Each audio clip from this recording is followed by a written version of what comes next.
friends. I know, right? It's been a while. I could give you all the excuses and or reasons, but you probably don't really care about those. I imagine you click this so that you can hear what's in the future, not a lament about the past and indeed present. Before I start, just to say, if you've stumbled across this randomly having never seen me or my content before, then hi, I'm TC, and this possibly isn't the best introduction to my channel. But I'm not going to overthink it and worry about that. Feel free to click away to something else, although if you did feel like leaving this running while you go and, I don't know, make a drink or something, my metrics would thank you. Okay, so just to be clear, no, I'm not aiming to go pro YouTuber or try and play the algorithm or make any money out of this. Everything is going to stay as ridiculously casual as it's always been. I don't have the time or the energy to put countless hours into this. I have a full-time day job, so content creation is always going to be a hobby for me, and to be honest, that's how I like it. I just enjoy chattering about things that I like. It's what I love about streaming on Twitch. It's just sharing good stories with people in real time and having a laugh. But there's always been a part of me that wants to make finished products as well, i.e. edited videos. I don't know what it is, it's just a different flavour of being creative, I guess.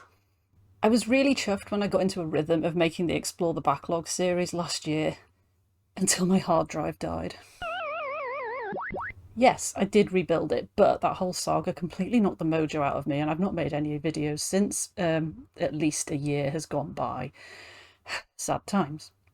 Why not, though? Surely the best way to get mojo back is to get back in the saddle. Well, putting aside the fact I can't ride a horse or a bike, yes, I know, I can see your point. My problem is that as a chronic overthinker and perfectionist, I find it really hard to cope when something doesn't match how I imagined it turning out, which means either A, I spend far too much time making the thing, endlessly tweaking minor details which people probably wouldn't have noticed anyway, and or getting annoyed because I don't know how to make the thing do the thing I want. Or B, I don't start working on the thing because the thought of A is just far too daunting. You can guess which of these options generally wins out when mojo is at rock bottom. Case in point, it has taken me literal weeks to talk myself into filming this because I was fretting about all sorts of little things that I couldn't perfect before starting. I am not going to tell you what they are because if I do, you might look out for them and my overthinking brain is already worrying about that. It's fun being me sometimes.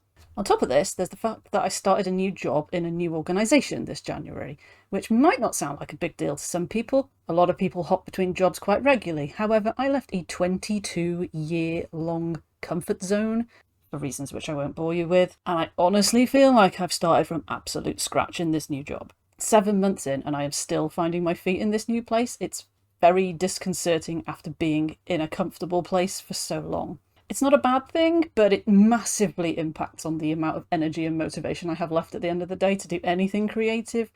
I've cancelled a lot of streams. If you come to my Twitch channel, you'll notice that I've cancelled quite a lot of streams. I've had to rejig my schedule for that, and that does bother me, but it is what it is. I read a lot, and I play a lot of games as downtime, but I've not been creating much, and I really miss that. But as I said, this isn't a lament about the past, so enough woe is me. If you've not clicked away already, then firstly, wow, gold star for you. And secondly, woohoo, here are the actual plans that you've been politely waiting to hear about. 1. I'm changing from focusing just on games to extend that to books as well, with the possibility of other stuff under the umbrella of life, until I think of something better. This is pretty much the main thing that I'm here to tell you, really, and that's only because I felt obliged to explain rather than just randomly appear one day and start talking about books in a channel that has previously only been about games. It's basically because, like I said earlier, I like chattering about the things I enjoy, and books are a massive, massive part of that. Possibly even more than game. Books were my first love as a small child. They will always be with me. I couldn't imagine a life without books. I wouldn't enjoy a life without games, but I couldn't imagine existing without books. I had dithered over the idea of starting a second TC Loves Books channel, but I already don't have the capacity to properly run one channel, never mind two, so smashing them together under the vague banner of TC Loves felt like the easiest option. This way, no matter what I feel like making a video about at any given time, should the mood strike me, It'll all go into the one channel, the one location. This might not be the right way to do YouTube. All the analysts out there might scoff at trying to pull two different audiences into one place, but you know what? I just don't care. The point is that I now have the freedom to upload whatever takes my fancy whenever I do, and making it freer is a key to making me actually want to sit and do it. There are plenty of people who like games and books. I'm one of them. I know some of them. But if you're watching this and you only like one of those things, so you only watch those particular videos, well, that's cool. It is what it is. Like I said, I am not in this to make a career out of it. I say branding like I'm some sort of massive recognisable corporation. But anyway, 2. I've changed the channel branding a bit to the abstract sort of painty style that you saw at the start. It's not a particularly drastic change, and to be honest, you will still see the familiar blue and yellow triangles on a black background here and there because I am inherently lazy and I like things to match. So any new Exploring the Backlog episodes will still have the same thumbnail style, for example, although I am debating tweaking it to update my Bitmoji's hair colour because I am blonder now than I was when I first created that, and that still bothers me. These are the tiny, tiny levels of detail that bother me. This is why it makes life hard when it comes to making things, because I obsess over tiny details such as that.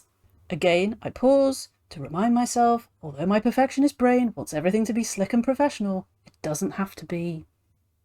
Also, that I'm allowed to change my mind on things. It doesn't matter. Just because you do one thing one time doesn't mean you have to do that forever. Nothing is permanent. Life is fleeting. Just make the damn videos. 3. No, seriously, stop overthinking it and just make the damn videos. Learn by doing. Don't fret if things aren't perfect. And don't put a ton of pressure on yourself either, because you know full well that that leads to killing off the mojo. Am I talking to myself at this point? Mostly yes. Oh hey, we reached the end. Thank you so much for watching. It really means a lot. Does any of this stuff really matter in the grand scheme of life? No. Did I need to spend this many minutes talking about it? No. Did I do it anyway? Yes, because it's great practice. If you don't know me because you are new here and you landed here out of idle curiosity, then you should know that waffling is kind of my thing. I used to apologise for it, but these days I choose to own it. I know YouTube is meant to be tight and snappy and cut down and any rogue word edited out, but that's just not me. I will do some editing and I will cut stuff down and I will script stuff. This has been a bit scripted. Don't know if you could tell. You probably could. But it's what makes me me. So you'll either like it and you'll stay or you'll move on, and that's fine. Either way, I wish you a great day.